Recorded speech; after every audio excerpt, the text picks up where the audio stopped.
here we are again with another weekly slash daily horoscope. This is the weekly video where we talk about the days of the week, focusing on the planetary days. Each day of the week, we're focusing on the planet that rules that day, so you can have a really solid understanding of what all the planets are doing within the week. So yes, without further ado, let's just get into it. So here we have our Monday. This is the second Monday of July. Of course, the Monday is ruled by the moon, so we'll be talking about the moon today.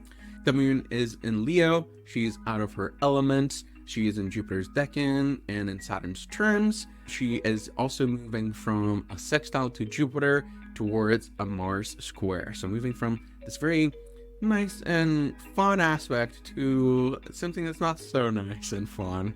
Kyle, thoughts and ideas about this Mars square? Moon-Mars squares aren't my favorite. I'm pretty familiar with them, though. Not the end of the world. But I think you'll see sometimes with the moon in Leo square or having hard moon aspects, the ego tends to get wounded or bruised kind of easily. Mars goes right for where it's going to hurt, and like that's where it hurts for the moon in Leo. So it's kind of like being careful not to like revert into a sort of childlike response to having your ego wounded, like infantile rage, that kind of thing would be sort of on the menu in the world for the day. It's just a day. I would just, be on the lookout for hurting somebody's feelings and then taking it, more personally than you might expect, or for yourself as well. Yeah, and I feel like that's also what I was playing with the image. It's like, yes, hurting somebody's feelings, but maybe even doing that by accident, just by, like, you're just so excited that you have won something or you achieved something that you're not even thinking about anyone else. And then meanwhile, the person that lost because you won is right there. Yeah, it's actually really good. It's not even something specific that she did, probably. It's just like she's not looking at him and he doesn't like that. Like, Yeah. "You're not looking at me." And that's kind of, we're the squares with Mars in Taurus, and I will probably refer to this multiple times, but this is what's brewing, is this Mars-Uranus conjunction with Algol, which if you watch the Algol video, see Algol's capable of some things that we don't necessarily like. The guy sulking in the image Looks very capable of those things. Yeah, he might just be brooding and might just go off and go, and then he'll be fine, in a few weeks or whatever, or the next day. But those kinds of things could get held on to and could turn into something explosive later on if not dealt with properly. Yeah, and I think to that, maybe just like a piece of advice for the moon people out and about in the world is to just like watch your excitement around people who may not be so excited that you're excited, because that's true. Yeah. That's a thing that can happen. Contrary to a Leo moon's belief, not everybody's on your side. I say that as a Leo moon, so I'm totally allowed to say that. The mutual reception with the sun too is the thing. Like they're both getting to talk to each other. Like the sun and moon come together as a sort of Jay and Silent Bob sort of duo. The expectations of acceptance and like the feeling of safety, like it's all sort of there in one package. Like, oh, of course everybody's going to like me, or of course people are going to respond positively to my positivity. But yeah, there are haters in the audience. There's always haters. And it's interesting too that you talked about the sun moon thing, because as the sun is rising, at least where I am in Toronto currently, the sun and the moon will be semi-sextile one another. And I always like to think about semi-sextiles and like those minor aspects that fall into the aversions as like being able to hear the planet but not being able to see it. So it's kind of like this voice that's just like looming in the background. Yeah. What was that? Like the encounter with the fact that you can't see it is there. Yes. Yeah, totally. It's like someone is supposed to be here, but I don't know where they are. Or someone's supposed to be doing something about this, but I don't know if they're actually doing it or if they will do anything about it. And maybe that's a little bit of the vibe. Like maybe you feel like somebody should be there fending for you and your achievements and your excitement, but you can't really be sure that's the case. And so you should be a little careful with the prying eyes of haters, is what I would say. So, on a scale of 1 to 5, how difficult is this day, Kyle? You mean I gotta give it, saying 5 would be extreme, but it's one of the more difficult days of the week. I don't love it. Yeah, I think you can give it a 5. It's all good. Yeah, Mars Moon stuff is difficult. Yeah, that's why we have 2 ratings. We have difficulty and agency. Yeah, yeah. Because, difficulty, I would definitely put it on a 5. But how capable are people of actually handling this, especially the moon people out there? It's kind of coming off of the sextile from Jupiter, which is helpful. Mutual reception with Sun. And then there's a bit of reception between Mars and the moon, because Mars is in the moon's exaltation. Yeah, and the moon square will actually happen while the moon is in Mars's decan. So there's that too. Yeah. I want to give it at least a 3 in terms of ability to deal with. Yeah. But it's still it's more difficult than it is easy to deal with. So there's like stuff that, for some people is going to take longer than just today to deal with. Yeah. The problems might surface and have more of like a rebounding longer term effect. Yeah, totally. And so maybe like you're able to tackle the issue, but the hater's still gonna be hating, and you're gonna have to deal with that. All right, so let's move on to the next day. We have Tuesday. We've been talking about Mars, so we kind of get to see that same story, but from the hater's point of view. So Mars, is, like we said last week, is still in detriment, but in his own element. It's now in Saturn's decan in terms, and is just getting left by that moon square. The Mars moon square actually happens on Monday, but then on Tuesday we're kind of like dealing with the aftermath of some of that. And that's kind of what I was playing with the image for this day, or even just the theme of the day. It's just Mars sulking and being super salty about this person who's just like coming into their territory, messing things around, maybe potentially getting all the recognition that Mars himself would love to get. And then there was that sense of frustration, like, why do you look so fancy, guy? I'm out here as a farmer working my ass off, and you just get to like stroll around looking really nice and fancy. Like, fuck that. That's how I see the Mars of today.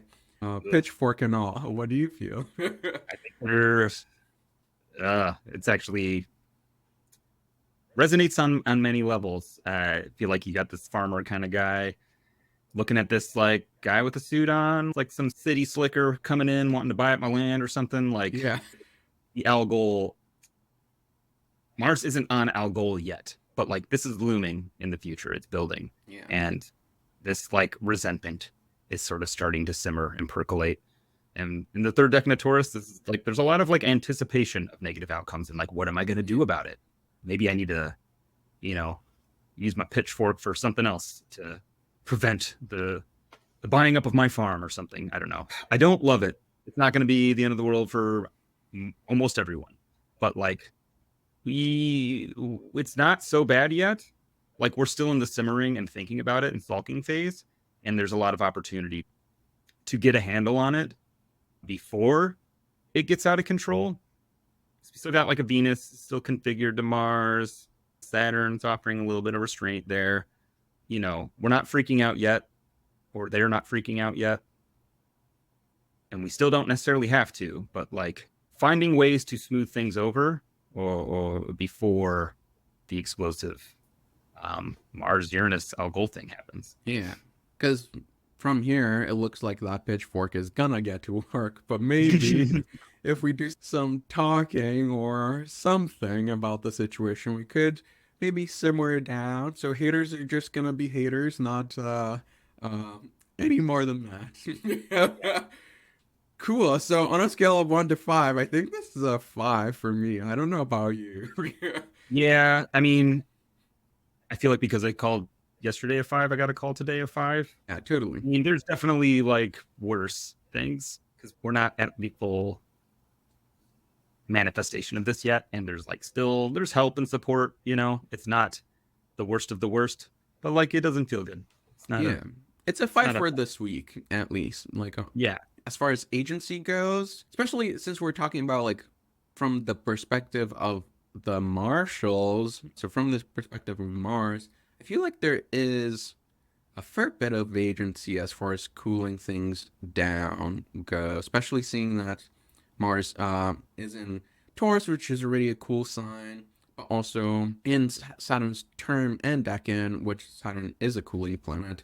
I feel like if we exercise some restraint, I think that that's what the agency piece comes from, just the restraint to be able to put some of those emotions or some of that rage at bay could be really, really useful. I don't think it's necessarily an easy thing, so I'll give that a 3 out of 5 on agency. But maybe a 2 out of 5, just because Uranus is really close there, and that makes it a little harder. But Yeah, I'd say it's the most agency we're going to get for a bit on this. This is kind of like noting that we still have agency now, but the time will come when the momentum of the situation will sort of have its own. yeah, It's going to have its way somewhere, like planning for the moment when you lose your head, right? Like yeah. planning for the fact that you're going to lose your shit, and maybe you want to be somewhere where you can break something, or planning to be away from the person who's going to want to break something, Yes. or for those who are not the Marses in the situation, it's best to let your Mars people in your life just sort this out on their own. yeah. The farmer's pissed. He's clutching his pitchfork. Like, maybe get out of the field. Yeah, totally. There's no It need looks to like test them. No need. Don't wave. Just put your hand back down. All right, so moving on, we have Wednesday, Mercury's day, and Mercury's still in Leo, still peregrine as of last week. It's in Jupiter's decan and in Saturn's terms, and it is also applying towards a Mars square. So Mars continues to be this looming force even through Wednesday. And though the Mercury-Mars square doesn't really happen on this day, it will happen before we have our next Mercury day. So I think it's something that is very worth considering. The thing that I was playing with this is a little of a build up in the narrative of last week, because last week we were solidly dealing with just that Jupiter sextile. It was a nice reception moment. We had this sense of freedom to be able to express, or I hate using authenticity for Leo because it's such a cheesy word, but it is a good one. Maybe we're able to express some of that, but then today with the Mars thing, there's this looming fear of what could go wrong, and even the potential for what could go wrong to actually go wrong. I think the saving grace of this all is that it is Mercury that we're dealing with. So Mercury tends to not, especially in Leo, to not take things too seriously and kind of just be playful about it. So I think that like maybe the advice for the day would be to just allow the mishaps that may come in the next few days to just kind of happen, and just joke about it and just get back up and have a laugh about it. And that's kind of what I was doing with the image here. It's like a person who's on stage, they're performing something, they're probably about to do like a really sick move that they've been practicing for the whole fucking week, but then they fall on their back and it's like this whole embarrassing moment. And then somebody in the corner really looks very judgy. But if you don't take it too seriously, you're able to bounce back very easy. That's how I was working with this. What do you think, Kyle? Yeah, I like that actually. The Mercury's still separating from that sextile with Jupiter, and it can kind of look like planning for a graceful recovery, maybe from a botched, Ali 720 or something. You brought up on authenticity. Like planets in Leo are bent that way, but some planets need to be authentic like that more than others, and Mercury definitely doesn't need it as much as the sun does. Mercury's better at letting something like that roll off, especially with a little bit of support from Jupiter. Some of that perspective might be useful as we eventually deal with the Mars thing, which Mercury is going to be dealing with it. Mercury and Mars aren't going to have a lot of common ground to negotiate on. So there's a little bit of just like kind of having to let a thing be. when it comes to their relationship. So like, yeah, you fell, you slipped, your trick didn't go the way you wanted it to. Like, yeah, get up, dust yourself off, and carry on. Yeah, have backup plans. Jupiter has many, many options for you. So maybe preparing for the footing change. It's not all Mercury sextile Jupiter here on out. That gets less, and it's Mercury square Mars. Like, in general, dexterity and finesse are going to be in shorter and shorter supply as things proceed. So, developing more of an internal capacity to shrug things off. But I think it's even relevant considering that Mercury will be retrograde in Leo later on also. Like we will get to redo this, and we'll get to redo this with Mars outside of Taurus also, which is really nice. So maybe it's a little bit of a fumble right now, but we'll be back in Leo no matter what. So Mercury does get to revise some of these things, which I see it as a positive rather than a negative. Yeah. On a scale of 1 to 5, how difficult is this day, Kyle? I mean, comparatively, I give it like a 3.5, maybe. We're going down on the scale. That's nice. Yeah. Even more of a 3 because it's still more connected to Jupiter than it is to Mars. Yeah. I would say that the big Mars thing isn't necessarily happening yet. And as far as agency, I would kind of rate this one low on agency. I'm not sure. Yeah. Do you agree, disagree? There's not a ton. I think it probably would be, I'm going to go with a 1, but maybe you're more optimistic. Obviously, I mean, for some more than others, but in general, default, I would give it, pretty low. Things kind of are what they are. Yeah, just laugh it out and it'll be fine. Yeah. Cool. So moving on to Jupiter Day. So, or Thursday, Jupiter still in detriment, and we're going to continue on this for a long, long time. But in his element, recently entered Mars's decan, so left his own decan, lost a little bit of juice there, but still in his own terms, which is pretty nice. With this, I think because Jupiter's not having too many aspects, other than like a couple moon aspects throughout the week, I was really focusing on the decan shift. Jupiter losing some of that dignity can also come with the sense of overwhelm. You're losing your bearings on all these things that you felt like you had all under control. But yeah, and that's kind of what I was playing with the image. Just this guy, like last week, he found the one book, but now this week there's all these other books that were not the book he was looking for. And what am I going to do with all of them? Do I even have to do anything about all of them? Those sort of questions were the things that I was thinking about. Yeah, you had the rule book, right? But now the rules have changed. Like you're in a different kind of zone or segment where some of those rules don't apply anymore. Yeah. And I think there definitely is a huge risk of overwhelm if you're not managing like the roles you're taking on.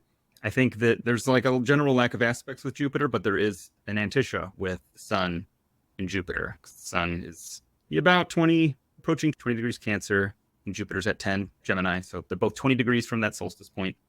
And that's kind of like a nice check-in, I think, for Jupiter when it comes to just like, like what is my actual job here? Like what is my role here? I'm Jupiter in Gemini.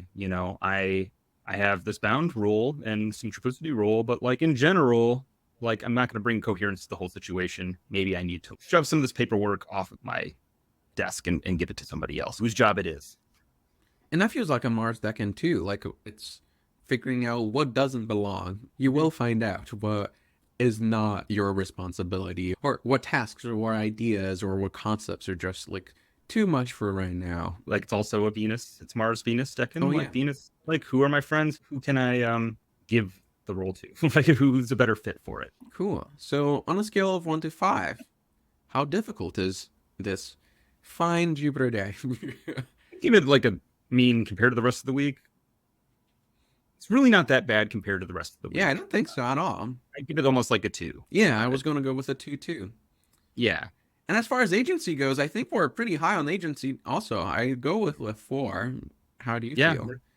Yeah, and Jupiter was just received by Mercury too, not that long ago, separating a little bit, but there's a lot of agency. It's almost a matter of what you don't do more than Yes. what he'd. So moving on, we have our Venus day. Venus is recently in Leo. She's now peregrine because she's out of her elements. She's in Jupiter's terms in Saturn's decan, and she was just left by a moon's sextile.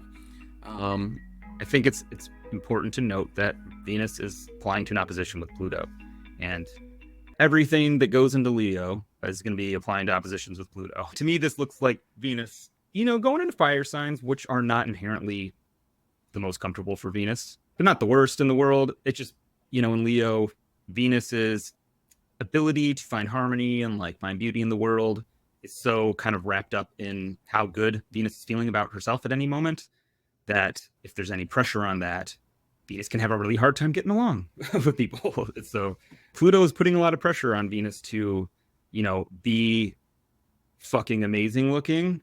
And there might be like a blackhead or something in a position that like you could get like hyper fixated on and make a bigger deal out of it than is necessary. I just watched the 90s version of the Brady Bunch movie. It was actually the sequel. So a very Brady sequel, which you guys know Marsha Brady, super beautiful. Everybody thinks she's beautiful. That's like her whole personality. But one day she gets a football thrown at her nose and like it's all swollen and gross. And, she's like, I'll never be able to go to school again. And, she gets over it. But that kind of sentiment, that like, who am I if I'm not beautiful? If I'm not the most beautiful, or if my appearance does not perfectly match my insides. I think that's exactly what I was going for with the image too. Just this sense of obsession over your own image, but then you look at the image in the mirror and it doesn't even match what the reality is. You're just like obsessing over this thing that's not even like what the actual vision is. I think that's really the danger of today. Maybe even trying to be too perfect or to just make sure that everything you say or do is just right. I feel like there's not a lot of room for that right now, I guess. Yeah. Especially considering the Pluto thing. But also, like, we've been talking about the Mars square, and even though Venus is way off from that square, there's still that whole sign aspect is still a thing, at least for me. And I feel like that pressure to perform, especially considering that Venus in Leo, Taurus is the 10th house from that. So like the pressure to perform and the pressure to look like you do on a magazine cover is definitely palpable. And I think that's something to keep in mind, I guess. Yeah, there's a need to manage the loss of face here. Venus is ruling the Mars-Uranus situation in Taurus. Yeah. There's a lot of that explosive rage might come from really not loving how you're being presented, maybe, or how you think you're being seen. And I don't love this in particular because a certain public figure who has their MC on I know that degree. Where we're going. We'll just say for transparency, I'm a little worried about the Trump situation, just because, somebody who has a history of their ego being easily wounded and possibly doing destructive things in response, retaliation. I don't love it. Yeah, it does look a little rough. Maybe not super rough for our Venus people, because I think that this is really just the beginning of this whole Venus and Leo story. So there's a lot of time to kind of get adjusted there, especially considering like earlier in the week how tough things are. I think that Venus day might be a little prickly, but not the worst. So I personally would give it a 3 in the difficulty scale. But as far as agency, I'd also go pretty low. Probably like a 1 on agency, but 3 in difficulty. Depends on how far down the Pluto hole you want to go. Oh, true. Yeah, that's fair. And I think that's where the agency point on that is tough, because once you start, it can kind of suck you in. So, if you're predisposed to this sort of thing, like maybe put a curtain over your mirror. Well, to that, let's look at tomorrow. Saturn's day. Saturn still in Pisces and will continue there for a long time. Now retrograde, making that stay even longer. Still peregrine in Jupiter's decan and now in Mars's term. and it's just currently being left by that trine to the sun that we talked about last week. And I think, actually, this is my favorite image of the week. The last one was pretty good, but this one is pretty awesome. I just love making images for Pisces because you can go full surrealist and it totally makes Oh sense. yeah. What I was going for with this image and just the theme that I was going for the day is really this sort of big frustration about having to yet again kind of dwell in this Piscean ocean where we're not sure where we're going, we're not sure what to do, the things that we have to do, they're sort of unclear, or maybe we are not able to tend to them because of this or that, and there's just all these things just piling up and piling up and piling up, and you're just faced with the annoyance and the frustration of being still here and not knowing when this is gonna end. I feel like that's really the Pisces thing, at least for me. Even though in my nativity that's all trine, but Saturn and Pisces for me has really felt like this. Like, yes, I know we're gonna get there, but how and when and where is very mystifying. And I feel like the Saturn retrograde, like now we're very solidly in that Saturn retrograde, can really exacerbate some of those feelings. Just like the eyebrow of Saturn, Yeah. just like fuck this again. Saturn in Pisces is a confusing place for Saturn. Imagine like the role of Saturn is to kind of play the opposite of the sun, sort of play the wall that the light encounters, that stops it, the absence of light in a sense. And you got this kind of image of a pupil that looks also kind of like the sun, but it's like a black sun, this confusion over like where the light is coming from. What needs to remain in the dark? Like what needs to be remaining in the light? Like, do I know what I know? Is the thing that I think is true actually true, or vice versa? Like what's going on? And there's kind of a need for contemplation, obviously, but also an ability to take on a wait and see approach too, like accepting that you don't know and can't know. Mm-hmm. I think your ability to enjoy Saturday will have a lot to do with your capacity to sit in that space and not need to know exactly what the future holds. Or, obviously if you're watching an astrology thing where we talk about what the future is going to be. The irony. Yeah. Yeah. Yeah. Don't. That's, it's for divination people, it's easy for us to fall in that trap of like, I need to know what's going to happen. Yeah, and totally. sometimes we don't get to know, really. We get to know kinda, but not really. I feel like maybe this Saturn retrograde can be like, are we even going there anymore? Yeah. Are we going to get there? Yeah, it's like, really? Like, it doesn't look like it anymore. A piece of advice for dealing with some of these emotions is just being okay with maybe not getting there, or maybe finding something else that you didn't even know was an option. Right now, the best thing is really to just not think about it at all. Just swim in that Pisces muck. All of that phlegm, just swim in it. Yeah. Certainly nothing drastic. But the second decan of Pisces is, well, Pisces in general is associated with the Hangman card, where you get that sort of taking on a different perspective, but also like detaching from the normal way of doing things. Like, I'm going to hang up in a tree for a while and wait till the information comes. If you try to speculate too much or try to imagine what it's going to be, you're going to muddy the waters even more. Just kind of like wait for something concrete to come through and then proceed. Yeah, that's actually really interesting because we're just coming off of Mars's bounce returns and going back into Mercury's terms.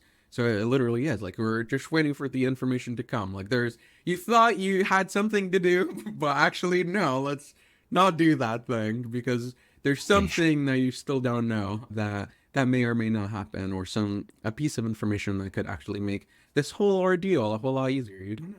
Cool. So on a scale of 1 to 5, how difficult is today? Yeah, I would give it like a 2. Honestly, it's what you make of it. Saturn's going to be there all week, and it's a little louder. Gets past the microphone on Saturday, but agency, what do you feel? I mean, I think not a ton because it's, retrograde and peregrine. Retrograde Saturn and it's just Saturn and Pisces in general, but also Saturn in general is sort of about accepting where you don't have agency and where you do. Like, obviously, you have some, and obviously, there's a limit to that. Uh, and I think this one in particular, just Saturn in Pisces in general, Saturn's always doing that. But in Pisces, we imagine and we reach for things beyond ourselves, and sometimes responsibility and what we do and don't have control over fall into that place that we reach into. And sometimes we scoop up things that don't belong to us there. Yeah. And I think it, depending on where you're at with your filtration of things that Saturn brings in, it's going to depend on how much agency you feel like you have. Yeah. So maybe we can just even it out and say 2 difficulty, 2 agency.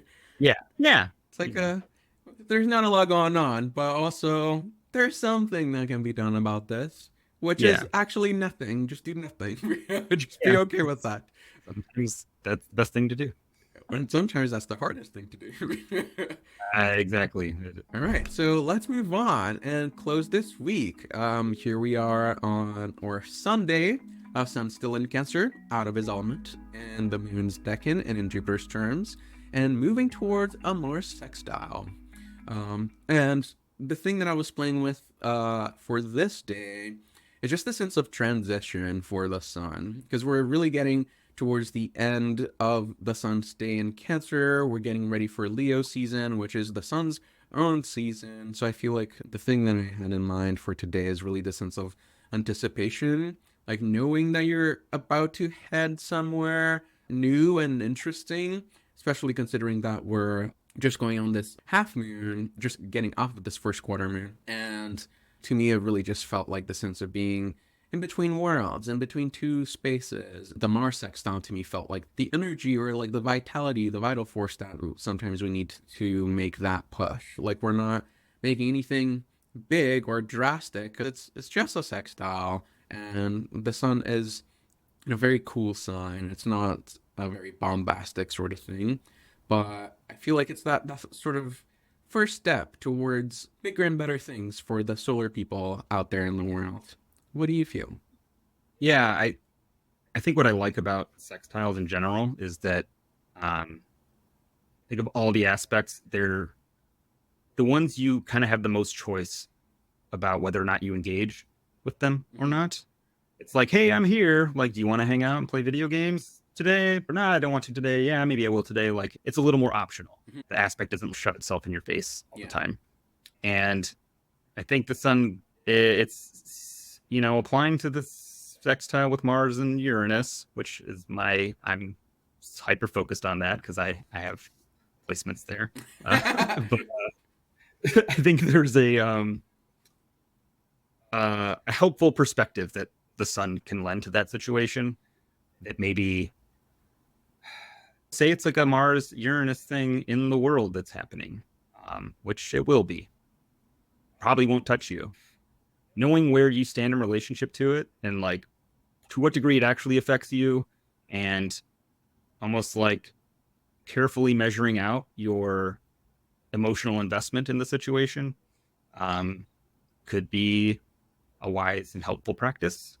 Just as an example, God, what election was that?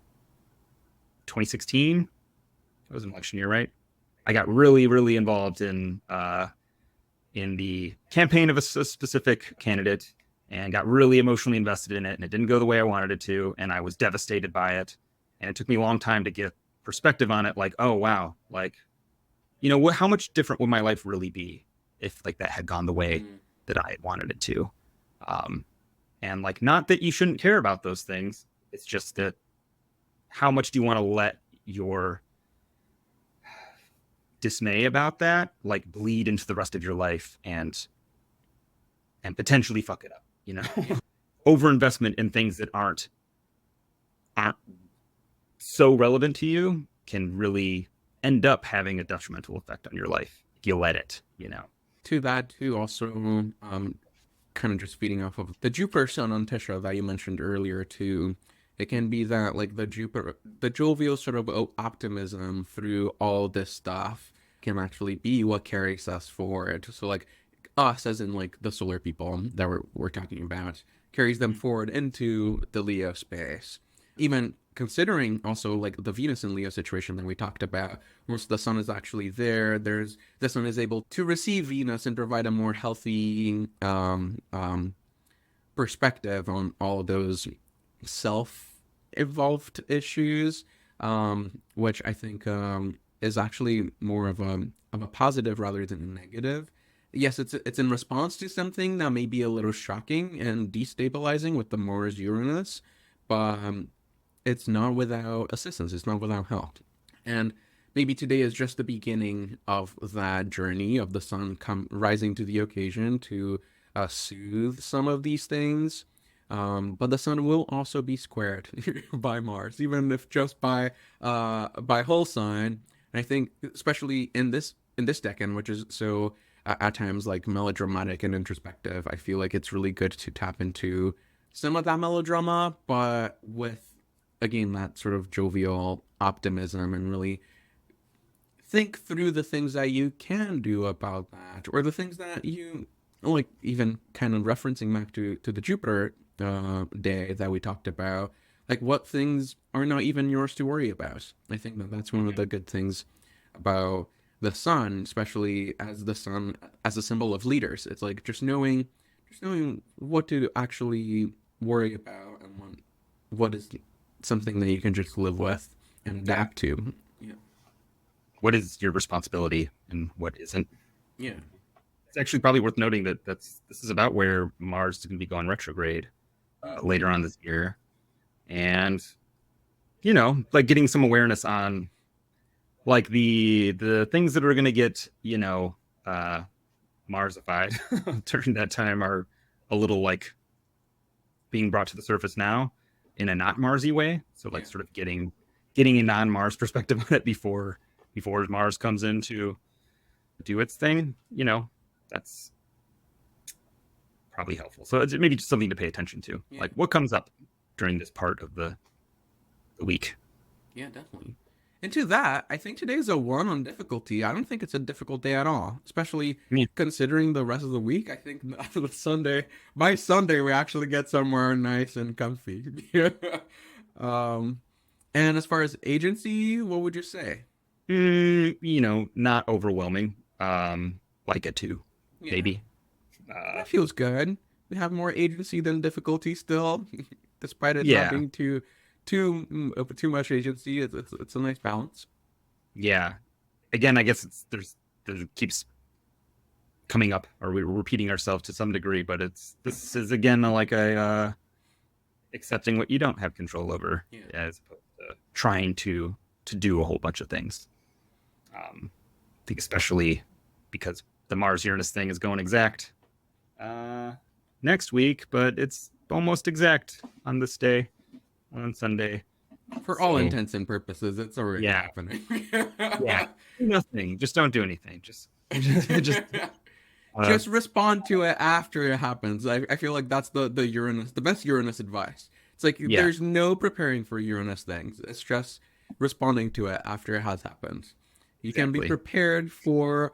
You can prepare yourself for the fact that you need to be prepared, but there's nothing else that you can do. You can baby proof. You can put those little like rubber things on the corners of your desk, to prevent serious injury, but like you can't necessarily prevent the happening. The accidents from happening or whatever. Yeah. Well, that closes our week. It was a great week. Not so much actually. It was a somewhat difficult one. But it's okay. We're all gonna survive. A lot of these transits are just really quickies, and they'll go and they'll come and they'll go. Except the Mars Uranus, we may have to deal with that one for a little bit.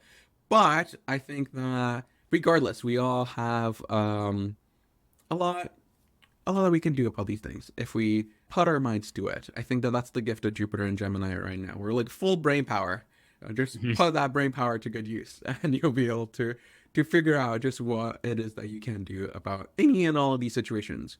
And if you need any sort of astrological assistance, Kyle and I both are practicing astrologers, and you can book a reading with me at the Mercury Rising, and with Kyle at Kyle Pierce Astrologer. I think I got it right this time. Yep. .com. And if you have any questions about the astrology of the week, or if you have any comments, please leave them below. We're more than happy to answer them for you. But with that, we will see you next week. We'll see you very often now. Now we're officially on a groove. This channel is alive. All right, guys. I'll see you soon. Bye bye.